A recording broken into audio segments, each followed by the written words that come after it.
age-related sarcopenia, particularly loss of muscle function with age, and also some limited evidence, not from my work, but from some others, that lipid accumulation, adipose tissue specifically, maybe intramyocellular lipids, may play a role in cachexia-mediated muscle wasting. So it's obvious that from many studies, including these data from the Baltimore longitudinal study on aging, these cross-sectional data, both in men and women, showing clearly that there's a cross-sectional association between aging and the loss of muscle strength.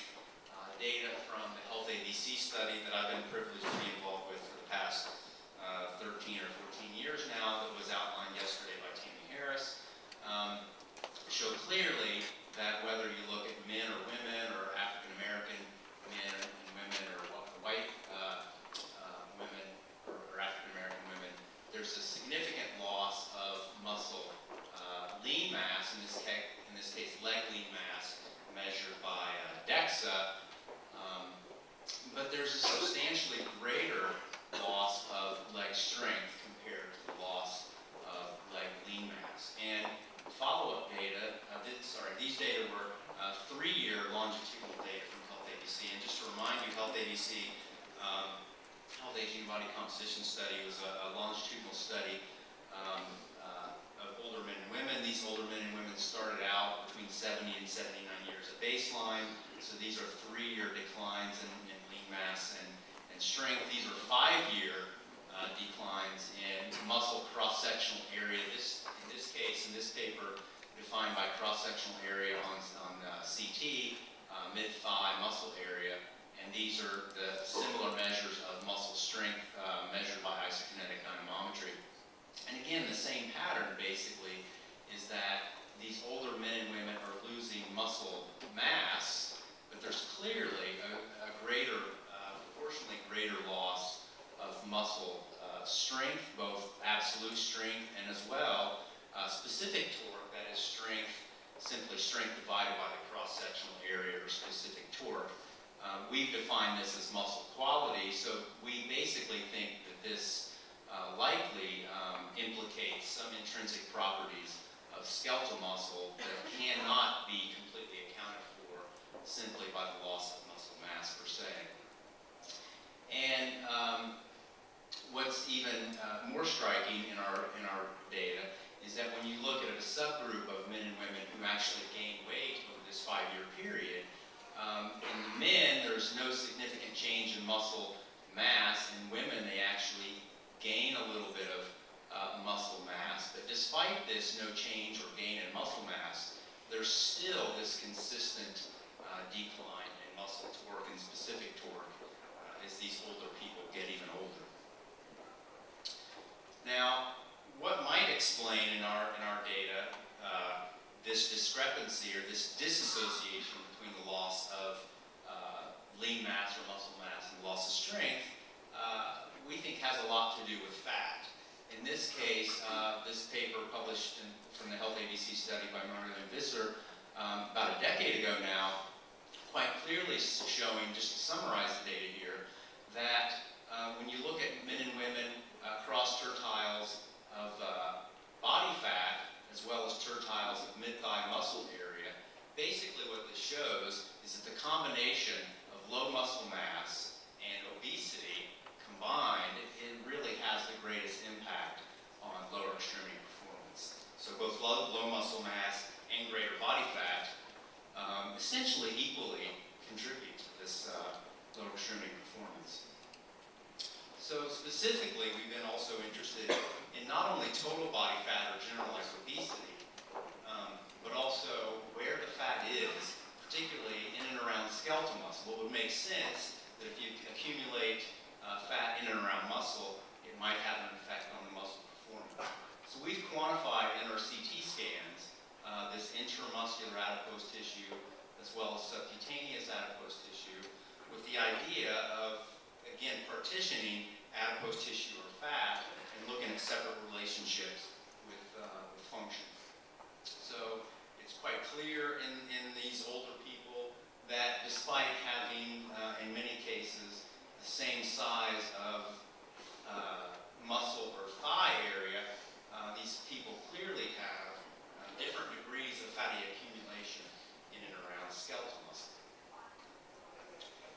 then so this data from the same paper I showed a couple minutes ago, showing that these older men and women losing muscle cross-sectional area, looking now at the changes in both intramuscular adipose tissue and subcutaneous adipose tissue, what's quite striking to us from this data is that there's really a very different pattern in the loss or gain in fat, depending on what fat depot you look at. So if you look at the orange bars, the subcutaneous fat, in the men, there's actually, over 5 years, no significant change in the subcutaneous adipose tissue. But in the women, there's a significant loss of subcutaneous fat, almost paralleling really what happens in cachexia, in that you lose both muscle mass and fat, but there's a significant gain in this intramuscular adipose tissue, and this is consistent. And so we've also done some intervention studies, in this case, a randomized controlled physical activity intervention. This is not part of Health ABC, but was part of a life pilot study, in which we randomized older people into control or a physical activity group. And what this data show is that in the control group, again, like Health ABC, you see this significant increase in muscle fat infiltration, an effect that's completely prevented by physical activity.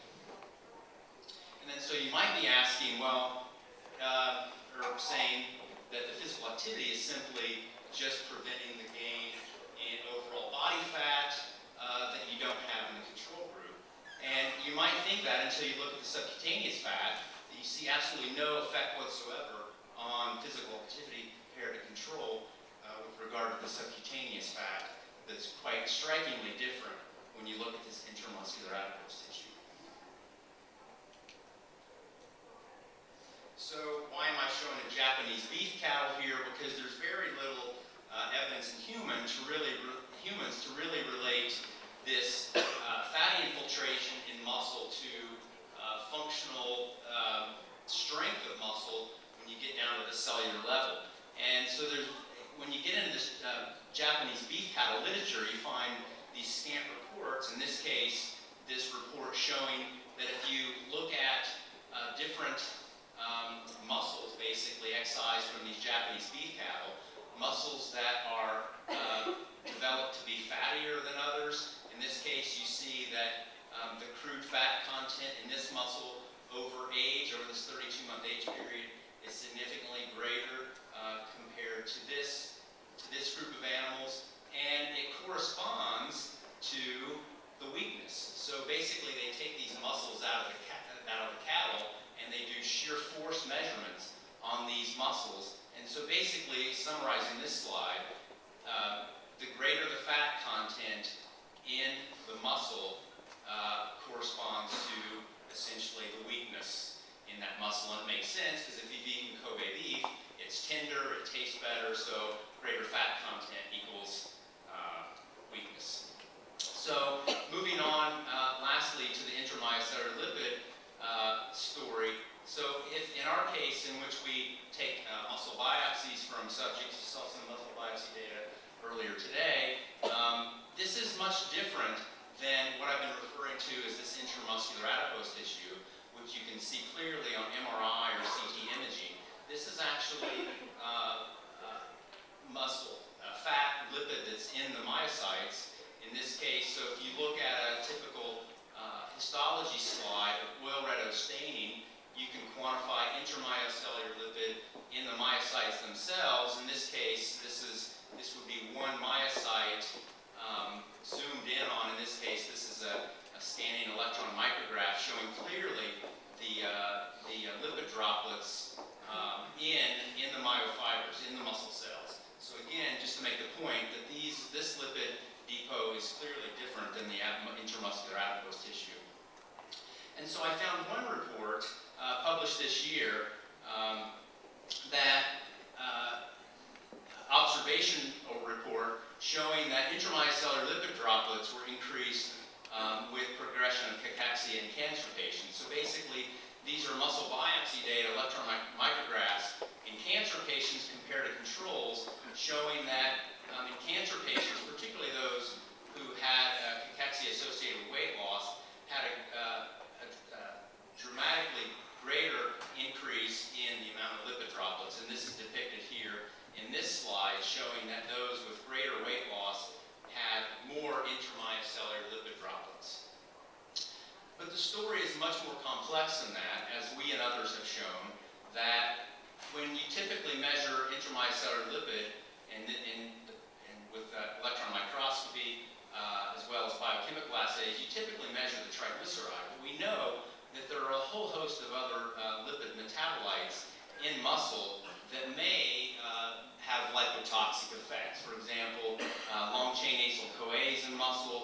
ceramides and other single lipids, for example, diacylglycerol.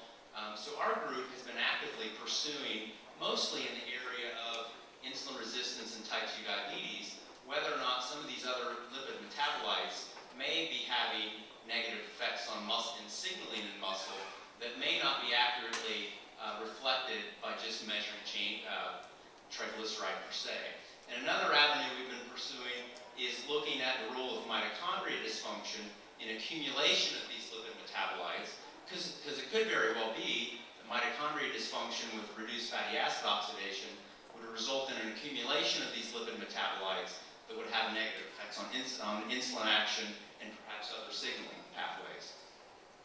And so there's very little evidence linking mitochondrial dysfunction to muscle lipid accumulation with muscle wasting or atrophy.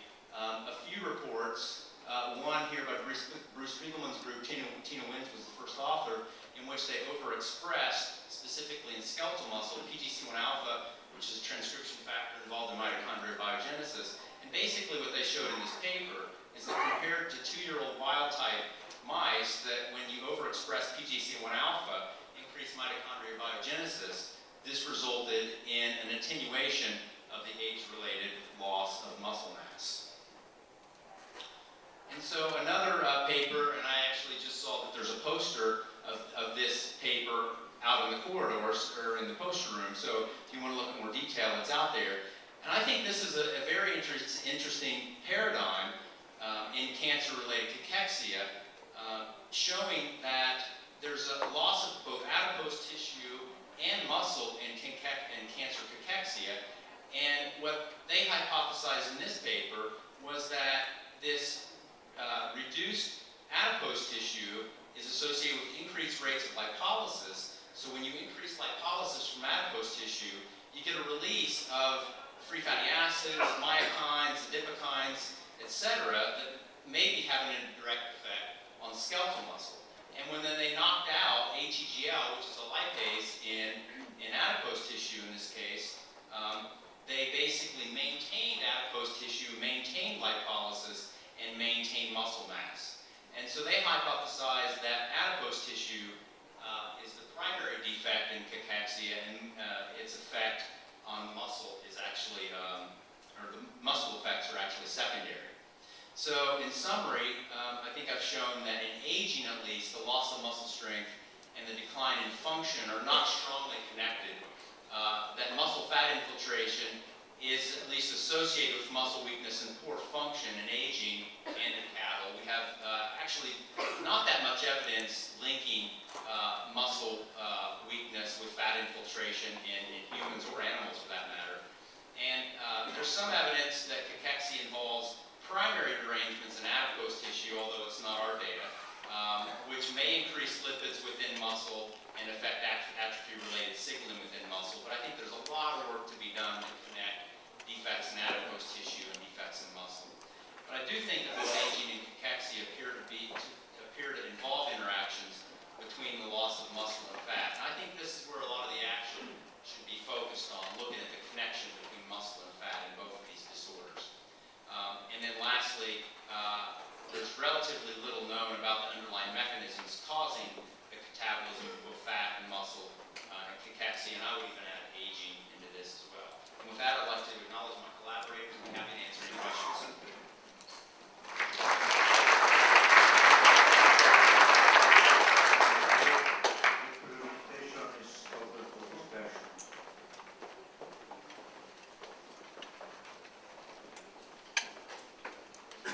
Thank you, Mr. Goodpaster, for your talk, which highlights the limits of the so-called gold standard DEXA measurement. What do we know about the responsiveness of this fat infiltration of the muscle to exercise? Yeah, so I showed the one data showing that exercise clearly prevents this age-related increase in muscle fat infiltration. We have some other data showing that exercise specifically seems to affect this muscle fat infiltration, the adipose tissue. Now again, I want to be very, very clear that this is not the intramyocellular lipids, because our group has clearly shown that endurance-trained athletes, and if you exercise train, you increase intramyocellular triglycerides.